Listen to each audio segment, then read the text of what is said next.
வணக்கம் நண்பர்களே. இன்றைய பதிவில் நாம் பார்க்க இருப்பது இன்று சென்னை உயர்நீதிமன்றம் கொடுத்த ஒரு தடை பற்றி தான் பார்க்க போகின்றோம். சுவாமிநாதன், நீதியரசர் சுவாமிநாதன் அவர்கள் வழங்கிய ஒரு தடை ஆணை பற்றி தான் பார்க்க போகின்றோம். அதாவது சமீபத்தில் உச்சநீதிமன்றத்தில் கிடைக்கப்பெற்ற ஒரு தீர்ப்பின் அடிப்படையில் தமிழக அரசு ஒரு சட்டம் ஒன்றை இயற்றியது. அதாவது ஆளுநர் அல்லாது தமிழக அரசாங்கமே அந்த வேந்தராக, அதாவது முதல்வர் அவர்களே வேந்தராக இருப்பார் என்ற ஒரு ஆணையை பிறப்பித்தது.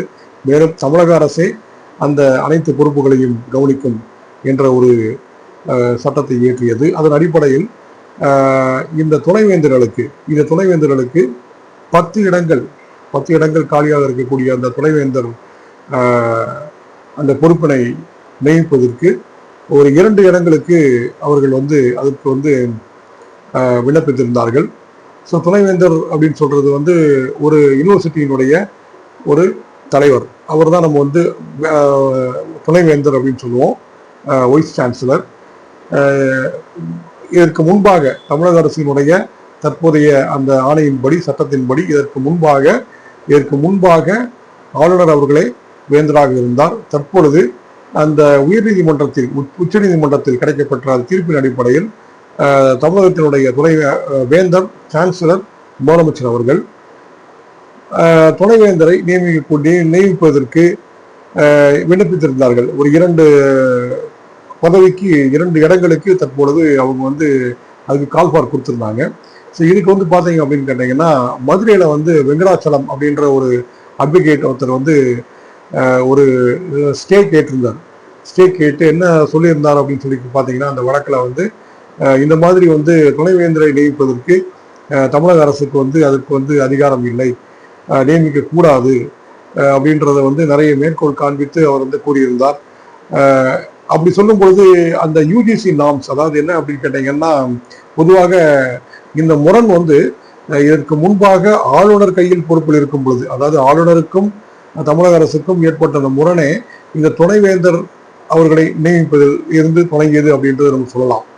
என்ன, பொதுவாக இந்த மாதிரி ஒரு துணைவேந்தர்களை ஆளுநர் தரப்பிலிருந்து நியமிக்கும் பொழுது ஒரு சின்ன ஒரு கான்ஃபிளிக்ட் கடந்த ஒரு அரசாங்கத்திலையும் இருக்கிறது அப்படின்றத பார்க்கலாம். உதாரணத்துக்கு அண்ணா யூனிவர்சிட்டியுடைய அந்த துணைவேந்தராக திரு சூரப்பா அவர்கள் இருக்கும் பொழுது, இங்க அந்த சூரப்பா அவர்களுக்கு பாத்தீங்கன்னா நம்மளுடைய முன்னாடி இருந்த அந்த அரசாங்கம் அவர் சரியான ஒரு ஒத்துழைப்பினை கொடுக்காமல் இருந்தது அப்படின்றத நம்ம பார்க்கிறோம்.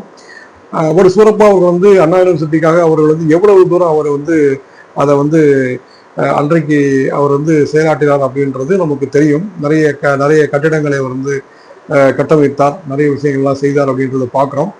இப்போ அந்த குறிப்பாக அண்ணா யூனிவர்சிட்டிக்கு கூட அந்த துணைவேந்தர் நியமிக்கப்படாமல் தான் இருக்கின்றது. அதாவது அது காரணம் இந்த ஒரு இஷ்யூனாலதான். இந்த துணைவேந்தரை நியமிப்பது ஆளுநரா அல்லது தமிழக அரசா அப்படின்ற ஒரு அந்த கான்ஃபிளிக்டாலேயே துணைவேந்தர் நியமிக்கப்படாமலே காலம் தாமதப்படுத்தி வந்தது அப்படின்னு சொல்லலாம். ஸோ இப்போ அந்த 2 துணைவேந்தர்களுக்கான அந்த கால்பார் கொடுக்கப்பட்டிருந்தது. அந்த கால்பாருக்கு பார்த்தீங்கன்னா, அந்த வெங்கடாச்சலம் என்பவர் உயர்நீதிமன்றத்தில் ஒரு பொதுநலன் வழக்கு தொடுத்தார்.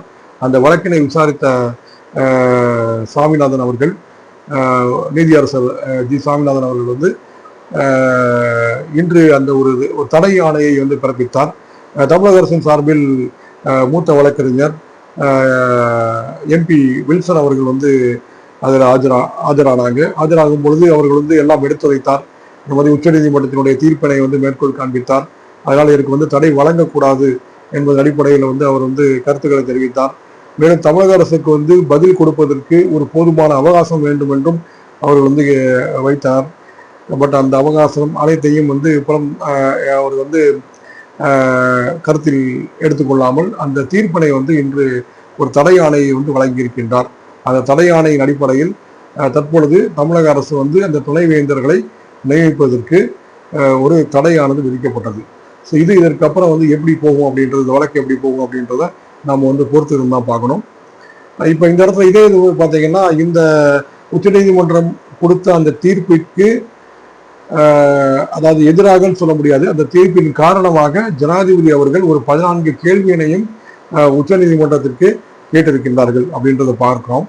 அதாவது ஜனாதிபதி மற்றும் ஆளுநர் அவர்களுக்கு வழங்கியுள்ள உரிமைகள் என்ன, இந்த மாதிரி வந்து சட்டம் இயற்றப்பட்ட பிறகு அந்த சட்டமானது நீதிமன்றத்தில் அமல்படுத்தப்பட வேண்டும், நீதிமன்றமே அந்த கால அளவை நிர்ணயம் செய்ய முடியுமா அப்படின்றது மாதிரி சில கேள்விகள்லாம் வந்து அவங்க வந்து அதன் அடிப்படையில் வந்து கேட்டிருக்கிறாங்க. அதாவது சட்டமாக்கப்பட்ட பிறகுதான் நீதிமன்றத்திற்கு வந்து அந்த விஷயங்கள் வந்து எல்லாமே அமல்படுத்தப்படுவதற்காக வரும் அப்படின்றது மாதிரி. அதே மாதிரி ஜனாதிபதி அவர்களுக்கு அந்த கொடுக்கப்பட்ட ஜனாதிபதி கவர்னர் அவர்களுக்கு அளிக்கப்பட்ட அந்த உச்சபட்ச ஒரு பாதுகாப்பு அதிகாரங்கள் பற்றியும் அந்த கேள்வியில் இருந்தது, 361 பற்றி. அதே மாதிரி நிறைய விஷயங்கள்ல வந்து நம்ம வந்து கன்சல்டேஷன் நம்ம வந்து கேட்கணுமா உச்ச நீதிமன்றத்துல, இது மாதிரிலாம் நிறைய கேள்விகளை வந்து ஒரு 14 கேள்விகளை கேட்டிருக்கின்றார். அதற்குண்டான அந்த விடை என்ன அப்படின்றதும் அந்த உச்ச நீதிமன்றம் சொல்லக்கூடிய அந்த பதிலனை பொறுத்து இருக்கின்றது அப்படின்றத பார்க்கலாம். ஸோ எது எப்படி ஆயினும் இன்றைக்கு அந்த துணைவேந்தர்களினுடைய நியமனமானது தற்பொழுது தமிழகத்தில் வந்து தடை செய்யப்பட்டிருக்கிறது அப்படின்றத பார்க்கலாம். அதுதான் நம்ம வந்து இப்போ நம்ம வந்து பார்க்கக்கூடிய ஒரு விஷயம். இதனுடைய அந்த அடுத்த போக்கு எப்படி இருக்கும்? ஏன்னா பொதுவாக வந்து எல்லா யூனிவர்சிட்டிஸுமே வந்து பார்த்தீங்க அப்படின்னு கேட்டீங்கன்னா யூஜிசியினுடைய நாம்ஸினுடைய பேசிஸில் தான் எல்லா யூனிவர்சிட்டியுமே வந்து இயங்கிட்டு இருக்கு அப்படின்னு பார்க்குறோம். யூஜிசி நாம்ஸ் அப்படின்றதுனா இந்த யூனிவர்சிட்டி கிராண்ட் கமிஷன் அப்படின்னு சொல்லுவோம். அந்த யூனிவர்சிட்டி கிராண்ட் கமிஷனுடைய அடிப்படையில் தான் அனைத்து பல்கலைக்கழகங்களும் வந்து இயங்குகிறது. அதாவது ஒரு சிலபஸ் டெரைவ் பண்ணுறதுல இருந்து அந்த சிலபஸினுடைய அந்த அதே மாதிரி ஒரு லெக்சரர்ஸை வந்து ரெக்ரூட் பண்ணுறதுல இருந்து அவங்களுடைய அந்த குவாலிஃபிகேஷன்ல இருந்து அந்த கல்லூரியினுடைய இன்ஃப்ராஸ்ட்ரக்சர்ல இருந்து எல்லாமே வந்து பார்த்தீங்கன்னா யூஜிசியினுடைய நாம்ஸ் அதே மாதிரி அதை வந்து ஃபாலோ பண்ணி ஆகணும். அதே மாதிரி இன்ஜினியரிங் காலேஜ் அப்படின்னு சொன்னீங்கன்னா ஏஐசிடி நாம்ஸ் அப்படின்னு இருக்கு. ஏஐசிடி அப்படின்னு சொல்லி டெல்லியில் இருக்கு. அந்த ஏஐசிடியினுடைய நாம்ஸ் படி தான் அந்த இன்ஜினியரிங் கல்லூரிகள் பொறியியல் கல்லூரிகள் அனைத்துமே செயல்பட வேண்டும். அப்போ தமிழகத்துக்கு இதில் வந்து என்ன பங்கு இருக்குன்னு கேட்டீங்கன்னா இந்த நோ அப்ஜெக்ஷன் சர்டிஃபிகேட்டை வந்து அவங்க இஷ்யூ பண்ணணும். இதை அவங்க தொடர்ந்து வந்து அவங்க மானிட்டர் பண்ணணும் அப்படின்றதுதான் காலகாலமாக ஒரு நடைமுறையில் இருந்த ஒரு விஷயம். ஏன்னா இப்போ ஒரு யூனிவர்சிட்டி கிராண்ட் கமிஷன் இருந்தால் தான் ஒரு இன்வென்ஷன்ஸ் புதுசாக இருக்குது, இந்த எந்த சிலபஸ் இதை வைக்கலாம், இதில் வந்து ஒரு எப்படி எவ்வளவு அட்வான்ஸாக வந்து போகலாம் அப்படின்ற விஷயத்தை வந்து அப்டேட்ஸ் எல்லாம் அவங்க வந்து கொடுக்க முடியும் அப்படின்றதுக்காக தான் அந்த யூனிவர்சிட்டி கிராண்ட் கமிஷன்ல இருக்குது. இந்த துணைவேந்தரனுடைய அந்த தேர்வு என்பதுமே அந்த யூஜிசியினுடைய நாம்ஸ் படி தான் வந்து செய்யப்பட வேண்டும் அப்படின்றது வந்து ஒரு மரபு ஒன்று இருக்கிறது. ஸோ இப்போ இந்த இடத்துல வந்து தமிழக அரசு வந்து அந்த விஷயத்தை வந்து இந்த ஒரு சட்ட திருத்தத்தின் மூலமாக தமிழ்நாட்டில் வந்து அமல்படுத்தி இருக்கிறது.